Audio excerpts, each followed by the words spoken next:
औज़ुबिल्लाहिमिनश्शैतानिर्रजीम बिस्मिल्लाहिर्रहमानिर्रहीम। अस्सलाम वालेकुम नाज़रीन, मैं हूं Ali Rizwan, international yoga coach और आयुर्वेदिस्ट। नाज़रीन, आज हम बात करेंगे कि खाना किस तरह से पकाना चाहिए। अब जब मैं आपसे ये भी सवाल करूंगा कि खाना किस तरह से पकाना चाहिए, तो आप कहेंगे यकीनन हमें खाना पकाना आता है, सदियों से हमारे घरों में खाना पकता है और कई सालों से हमारे घर में खाना पकता है। हमारी माएँ, बहनें, बीवियाँ खाना पकाती हैं और उनको खाना पकाना आता है। तो अगर आप उस खाना पकाने की बात कर रहे हैं, तो मैं उस तरीके से खाना पकाने की बात नहीं कर रहा। मैं बात कर रहा हूँ कि उस तरीके से खाना आपको पकाना आता है जिस तरह से आप वाकई सेहतमंद रह सकें। कि आपको उस तरीके से खाना पकाना आता है कि आप जो खाना खाएं वो आपकी बीमारियों के खिलाफ आपके जिस्म की हिफाजत करे। क्या आपको उस तरीके से खाना पकाना आता है कि आप खाना खाएं और अगर आपको कोई बीमारी है तो वो ठीक हो जाए। यकीनन आपको उस तरह से खाना नहीं पकाना आता। खाना पकाने का एक ख़ास तरीका है नाज़रीन, किसी भी तरह से खाना पका के नहीं खाया जा सकता। बस जैसे भी मज़ा पैदा करके और उसके अंदर मिर्च मसाले डाल के उसे तेज़ और तुर्श करके आप खा लें और कहें कि हमने खाना पकाना सीख लिया, ये खाना पकाना नहीं है। असल में सबसे पहला सवाल ये है कि हमने खाना खाना क्यों है। इसके बारे में दो मुमकिन जवाब हो सकते हैं। पहला जवाब है कि खाना हम इसलिए खाते हैं कि हमारी भूख ख़त्म हो जाए। दूसरा मुमकिन सवाल ये है कि हम खाना इसलिए खाते हैं कि हम जिंदा रहें और सेहतमंद रहें। तो ये दूसरा जवाब ही दुरुस्त है।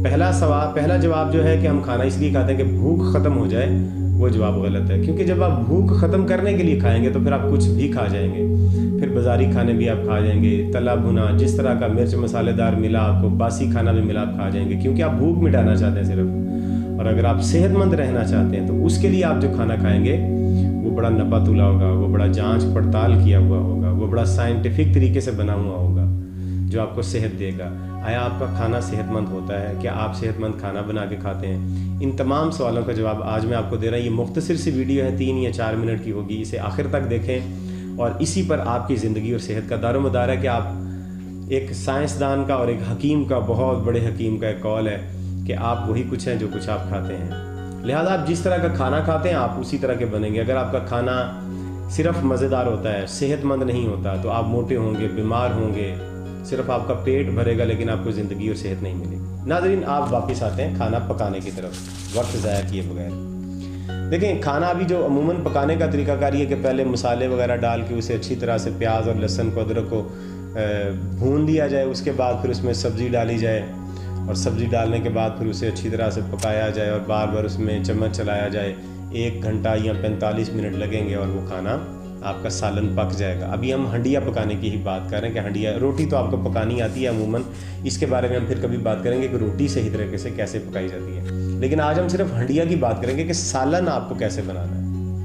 नाज़रीन, ये जो तरीकाकार अभी मैंने आपको बताया जो अमूमन घरों में राइज है कि पहले मसाला भून लो, फिर उसमें सब्ज़ी डाल के चम्मच चलाते रहो, एंड में उसमें फिर मसाले डालो, उसमें तड़का लगा के उसे थोड़ा सा मज़ा डाल के मज़ेदार बना के उसे खा जाओ। ये तरीकाकार गलत है खाना बनाने का। जिस तरीके से हम खाना बना रहे हैं, ढकना खुला हुआ है, उसमें पहले मसाले अच्छी तरह से जला लिए हमने सारे, अदरक, लहसुन और प्याज और टमाटर और अदरक के तमाम फ़वाइद ज़ाया कर लिए। ये तमाम चीज़ों, इनके अंदर दवाइयों वाले औसाफ हैं। ये दवाइयाँ हैं असल में। हमारे यहाँ हम आयुर्वेद में इनको दवाइयों के तौर पे इस्तेमाल करते हैं और ये हंडिया में डाली जाती हैं, अंदाज़ा करें, ये दवाइयाँ। लेकिन उनको जिस तरह से भून के उनका बेड़ा गर्क किया जाता है, उनके सारे औसाफ ख़त्म हो जाते हैं। उसके बाद फिर सब्ज़ी डाली जाती है और सब्ज़ी भी इतनी फिर भूनी जाती है, इतनी पकाई जाती है, ढकना उठा के सारे बखरात उड़ के सब्ज़ी के बाहर निकल जाते हैं और सब्ज़ी के तमाम अज्जा ज़ाया हो जाते हैं और बाकी जो उसका गुद्दा बाकी रह जाता है सब्ज़ी का, वो हम उसे मज़ेदार और चटपटा सा बना के उसे खा लेते हैं। इस तरह से सेहत नहीं बनेगी, इस तरह से ज़िंदगी भी महफूज नहीं होगी, सुकून भी नहीं आएगा, बीमारियां पैदा होंगी, घर में बेसुकूनी रहेगी, सब तमाम लोग बीमार रहेंगे और बीमार लोग आपस में उलझते रहेंगे। तो लिहाजा आयुर्वेदा में जो तरीक़ेकार है सालन बनाने का, वो ज़रा आप तवज्जो से समात फरमा लें। बहुत सादा सा है, आपने कोई लंबी चौड़ी साइंस नहीं करनी। अभी ये जो पहले आप तरीके से, जिस तरीके से अभी आप खाना बना रहे हैं, आपको 45 मिनट से 1 घंटा लगता है। जो तरीका का मैं अभी आपको बता रहा हूँ सिर्फ आपको 20 मिनट लगेंगे। 20 मिनट से आपको 22 मिनट भी नहीं लगेंगे। 20 मिनट में आपका खाना, बल्कि 18 मिनट में आपका खाना तैयार हो जाएगा। 18 से 20 मिनट में आपका खाना तैयार हो जाएगा। जी, करना क्या है, आपने अदरक, प्याज, लहसुन और ये सारी चीज़ें काट के आपने हंडिया में डाल लेनी है। हस्बे ज़रूरत आपने देसी घी या ऑयल, जो भी कुकिंग ऑयल आप इस्तेमाल करते हैं, वो इसमें डाल लेना है। और सब्जियां 2-4 सब्जियां मिक्स बनाएं, कोई एक सब्जी ना बनाया करें, मिक्स सब्जियां आप बना के काट के वो भी इसके अंदर डाल दें। अब हल्का सा पानी, जो जितना आप अगर शोरबा बनाना चाहते हैं, सूप बनाना चाहते हैं इसका बीच में, उतना पानी डालें। और अगर सूप नहीं बनाना चाहते, ज़्यादा शोरबा नहीं बनाना चाहते, तो 1 गिलास या 1.5 गिलास इसमें पानी डालें अपनी सब्ज़ी की क्वांटिटी के एतबार से। और इसके ऊपर ढकना दे के बंद कर दें। ये आपने प्रेशर कुकर में नहीं बनानी, प्रेशर कुकर की ज़रूरत नहीं है हंडिया बनाने के लिए, सालन बनाने के लिए, वो बहुत ख़तरनाक है। आपने ढकना दे के ऊपर बंद करके इसे चूल्हे पे हल्की आंच पे रखना है, ज़्यादा तेज़ आंच नहीं करनी। आपने ये याद रखें कि इसमें अभी सिर्फ सब्ज़ मिर्च डालनी है, सुरख मिर्च नहीं डालनी। सब्ज़ मिर्च डालें, सुरख मिर्च नुकसानदेह होती है, और या काली मिर्च डाल लें। अभी आपने इसमें नमक नहीं डालना। जब ये हंडिया आपकी 18 मिनट हल्की आंच पे पक चुकी हो तो चूल्हे को बंद कर दें। 20 मिनट हल्की आंच पे जब पक चुकी हो तो चूल्हे को बंद कर दें। अब आपकी हंडिया तैयार है। आपने ढकना उठा के बार बार नहीं उसे देखना, चम्मच नहीं चलाना, क्योंकि जितनी बार आप ढकना उठाएंगे उतनी बार उसमें से बखरात उड़ के ज़ाया हो जाएंगे और आपकी हंडिया के तमाम औसाफ उड़ जाएंगे और ज़ाया हो जाएंगे। आपका सालन खाने के काबिल नहीं रहेगा। कई सालन तो चूल्हे के ऊपर ही ज़ाया हो जाते हैं, इसी वजह से कि वो ढकना उठा लिया जाता है उनका। लिहाजा इसका ढकना बंद रहने दें। 20 मिनट के बाद चूल्हे को बंद कर दें और अभी भी ढकना नहीं उठाना आपने। 10 मिनट इस हंडिया को ऐसे पड़ा रहने दें। इसके बखरात जब नीचे बैठ जाएं अच्छी तरह से, फिर इसका ढकना उठाएं। अब जब आप ढकना उठाने लगेंगे तो बखरात उड़ उड़ के ढकने के साथ लगे, पानी ऊपर आया होगा, ढकने के साथ पानी, ढकने की तह पे पानी लगा होगा।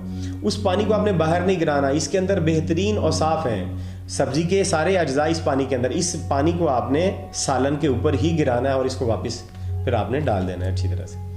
अब इस तरह से आप इस खाने को मिक्स करके अच्छी तरह से आप खा लेंगे। अब आखिर में इसमें नमक और टमाटर डाल दें। ये आपका सालन तैयार। अब जैसा भी ये बनाए, ये सेहत के लिए बनाए, इसमें मज़े ना तलाश करें।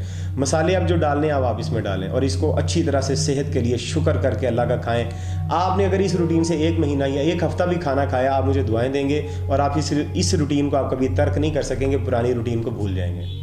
यही बेहतरीन तरीका है खाना खाने का। मेरे घर में इसी तरह से खाना पकता है। आयुर्वेदिस्ट जितने भी हैं वो इसी तरह से खाना बना के खाना खाते हैं। चाइना वाले, नेपाल वाले सब इसी तरह से खाना बना के खाते हैं। इंडिया में भी इसी तरह से खाना बनाया जाता है। हमारे यहाँ भी, पाकिस्तान में भी पहले इसी तरह से खाना बनता था, लेकिन बाद में मॉडर्नाइज हो गए, प्रेशर कुकर आ गया और बेड़ा गर्क कर लिया हमने अपनी ज़िंदगी में।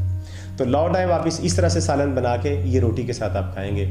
उम्मीद करते हैं आप इस पर अमल करेंगे। वीडियो आपको पसंद आई है, शेयर करें, चैनल को सब्सक्राइब करके बेल का आइकॉन दबा दें और ऑल नोटिफिकेशन का बटन प्रेस कर दें। और अगली वीडियो तक हमें दें इजाज़त। अस्सलाम वालेकुम रहमतुल्लाह।